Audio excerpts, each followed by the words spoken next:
Fala galera! Depois de anos de espera, até que enfim a Marvel deu uma dentro e anunciou o tão esperado elenco da Primeira Família. Vamos falar sobre isso agora. Mas antes, se você ainda não é inscrito aqui no canal, se inscreva, deixe seu like, seu comentário, compartilhe esse vídeo e acione o sininho das notificações, pois isso ajuda pra caramba pra gente trazer novos conteúdos pra vocês toda semana, beleza? Feito o jabá então, bora pro trampo.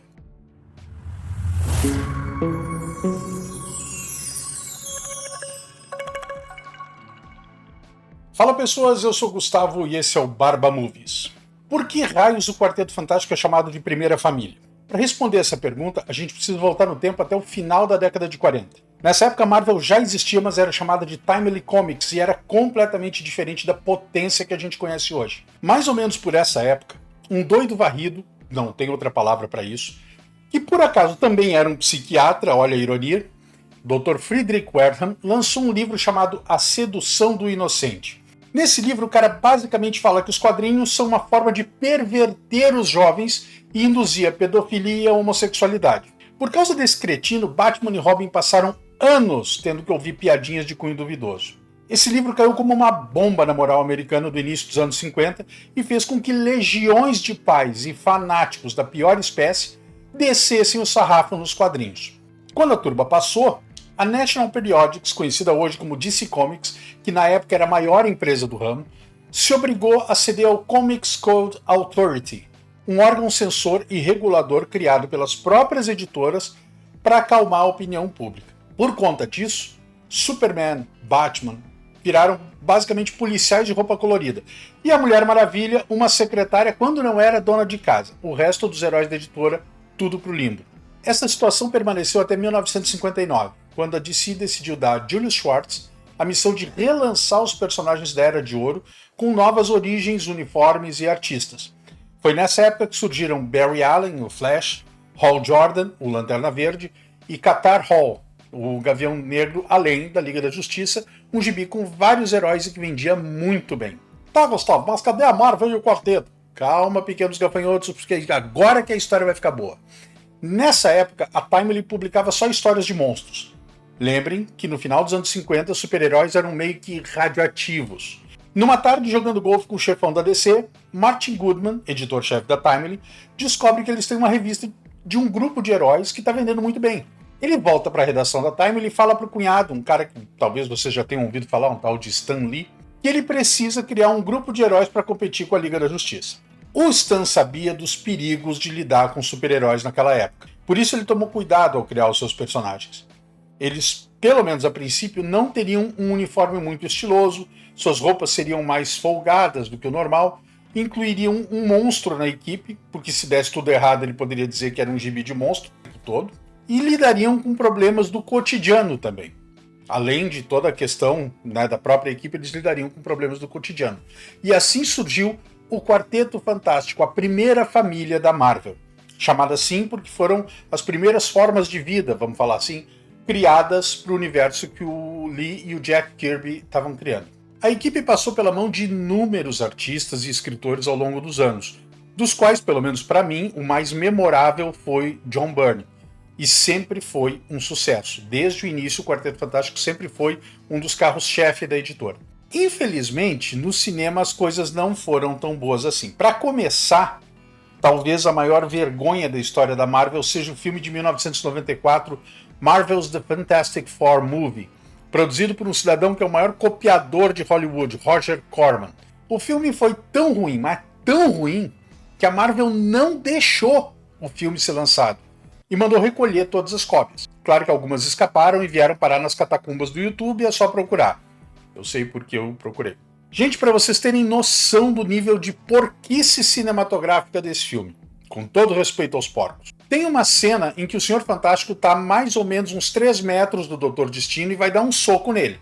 Sem mentira nenhuma, dá para ver claramente quando o braço do Senhor Fantástico estica, a gente consegue ver que é uma luva na ponta de um cabo de vassoura ou algo similar, passando por dentro da manga do uniforme. Dizer que isso é ridículo é pouco. Anos depois, em 2005, Tim Story dirigiu a versão mais conhecida do quarteto, com Ioan Gruffudd como o Reed Richards, Jessica Alba como Sue Storm, Chris Capitão América Evans como Johnny Storm e Michael Chiklis como Ben Grimm. Apesar do elenco, o filme foi considerado muito fraco, mas fez dinheiro suficiente para ganhar uma sequência em 2007 chamada Quarteto Fantástico e o Surfista Prateado, que ninguém pediu e nem precisava existir. Em 2015, Josh Trank dirigiu A Tranqueira, me desculpem o trocadilho do carilho, Quarteto Fantástico, com Miles Teller como Reed, Kate Mara como Sue, Michael B. Jordan como Johnny e Jamie Bell como Ben. O filme foi um fracasso de dar pena. Quando começou o burburinho sobre um filme do quarteto dentro do MCU, vários nomes começaram a ser especulados para o elenco e um se destacou para o papel do Reed, John Krasinski. E isso realmente aconteceu em 2020 com o lançamento de Doutor Estranho no Multiverso da Loucura, onde o Krasinski interpretava uma versão do Reed. Quem lê os quadrinhos sabe, Reed Richards é o homem mais inteligente do universo Marvel inteiro. Ele botava Tony Stark no chinelo. Infelizmente, hoje, a versão do Krasinski é considerada a versão mais burra do personagem, que, ironicamente, é considerado o homem mais inteligente do planeta. Porque quando encontrou com a Wanda no filme, ele simplesmente entregou as fraquezas de todo mundo. Agora, apesar de todo esse histórico dado interessante no cinema, a Marvel Studios enfim encontrou sua primeira família. O elenco do novo filme do Quarteto Fantástico, que vai apresentar o grupo ao MCU, vai ser Pedro Pascal como Reed Richards, Vanessa Kirby como Sue Storm, Joseph Quinn como Johnny Storm e Ebon Moss-Backrack como Ben Grimm. Quinta passada eu já trouxe essa escalação para vocês, mas ainda não estava confirmada. Daniel RPK estava certo de novo. O filme também ganhou uma data de estreia para 25 de julho de 2025. A gente ainda vai esperar mais um ano e pouco para ver o filme. É um elenco que reúne algumas das estrelas do momento em termos de cinema e TV. Conhecido por seus trabalhos em The Mandalorian e The Last of Us, Pedro Pascal é um dos atores mais comentados hoje em dia, aparecendo em projetos como Game of Thrones e Gladiador 2. Já Vanessa Kirby virou presença importante nos filmes de Missão Impossível, além de entregar atuações celebradas em filmes como Pieces of a Woman, pelo qual ela foi indicada ao Oscar, e Napoleão. Além disso, a moça deu uma verdadeira aula de atuação nas primeiras temporadas de The Crown e foi o par relutante de Dwayne Johnson em Hobbs e Shaw. Por outro lado, ainda em começo de carreira, Joseph Quinn foi a revelação da quarta temporada de Stranger Things, onde ele viveu o personagem Ed Manson. Esse ano ele vai encarar o seu maior filme até aqui com o prequel de Um Lugar Silencioso, que mostra o começo da invasão alienígena. Assim como o Pascal, ele também vai trabalhar em Gladiador 2. Por último, mas sem que isso desmereça, Ebon Moss-Backrack, que além de ter uma rápida participação na série Andor, é parte do elenco de O Urso, que algumas pessoas têm considerado a melhor série da atualidade, onde ele interpreta o Primo Hit, papel que vem garantindo prêmios e mais prêmios pro cara. Eu ainda não assisti, então não vou comentar sobre isso, depois que eu assistir eu falo para vocês. A Marvel publicou no Twitter uma imagem associada ao Valentine's Day, que é comemorado hoje nos Estados Unidos. A imagem permite que a gente faça algumas inferências, algumas deduções sobre o filme.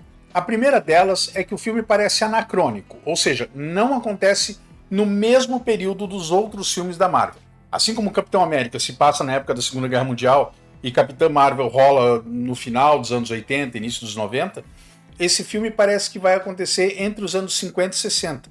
O que é legal, porque foi a era de ouro da exploração espacial.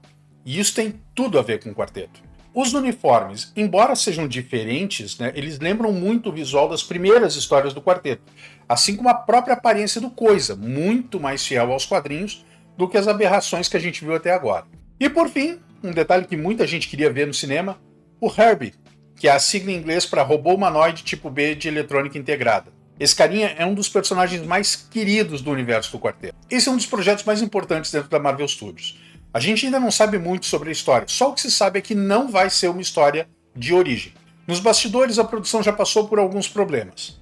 John Watts, diretor da trilogia do Homem-Aranha do Tom Holland, era o responsável, mas deixou o filme. Agora, Matt Shakman, diretor de WandaVision, está na cadeira do diretor com os roteiristas Jeff Kaplan e Ian Springer, escrevendo a primeira versão da história. E o Josh Friedman, de Avatar, Caminho da Água, está reescrevendo esse roteiro. Não me perguntem por quê. E era isso, pessoas. Esse foi o vídeo de hoje. Eu espero de coração que vocês tenham curtido. Obrigado por ficar até o final. Se você ainda não é inscrito aqui no canal, se inscreva, deixe seu like, seu comentário, compartilhe esse vídeo e acione o sininho das notificações, pois isso ajuda pra caramba pra gente trazer novos conteúdos para vocês toda semana. A gente se vê no próximo vídeo. Um grande abraço e fiquem todos com Deus.